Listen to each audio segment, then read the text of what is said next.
चाउलियागंज थाना आईआईसी आत्महत्या घटना सामना को आसिला ओडिशा पुलिस महासंघ। ब्यूटी मृत्यु को नहीं प्रश्न उठाई महासंघ। निरपेक्ष तदंत नहीं पुलिस डीजी को अपील करिछि संघ। आउ घटनार उच्चस्तरीय तदंत कराजिबा नहीं दाबी करिछि संघ। मासक भितरे दिया जाऊ तदंत रिपोर्ट। कौनसी मात्राधिक कार्यचाप मानसिक चाप जना पड़िले एने कार्यानुष्ठान ग्रहण करा जाऊ बोली संघ पक्षरु दाबी करा जायछि।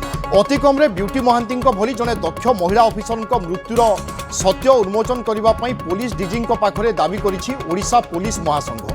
पुलिस अधिकारी को काम अनुसार छुट्टी मिलू नथिबा सीधा सड़क अभियोग आनिछि संघ।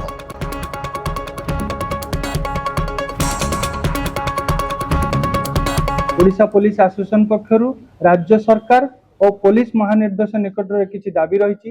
एई घटनार उच्च स्तरीय निरपेक्ष तदंत अविलंब आरंभ करा जाऊ। तदंत रिपोर्ट को 30 दिन भितर समाप्त करी सार्वजनिक करा जाऊ।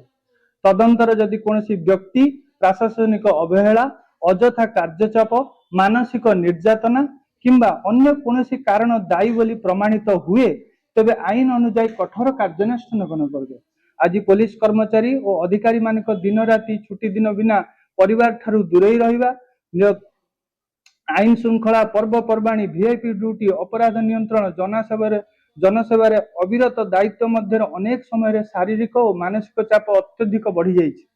एही परिप्रेक्षी में कमिशनरेट पुलिस सह आम राज्यर समस्त पुलिस भाई और भौणी मानकर कार्य परिवेश ड्यूटी परिचालना कार्य समय विश्राम व्यवस्था मानसिक स्वास्थ्य सहायता व्यवस्थार समीक्षा करिवार समय आसी जाइछि। आमर उद्देश्य कौनसी व्यक्ति किंबा संस्था को दोषारोप करने नुहे बरं घटनार सत्य उन्मोचन न्याय प्रतिष्ठा एवं भविष्य एपरी घटनार पुनरावृत्ति न हो यह आमे चाहूँ। पुलिस एसोसिएशन विश्वास करे जे एक स्वच्छ निरपेक्ष और समयबद्ध तदंत ही स्वर्गत ब्यूटी महांती प्रति प्रकृत श्रद्धांजलि हेब एवं समग्र पुलिस बाहिनी मनोबल को सुदृढ़ करियो।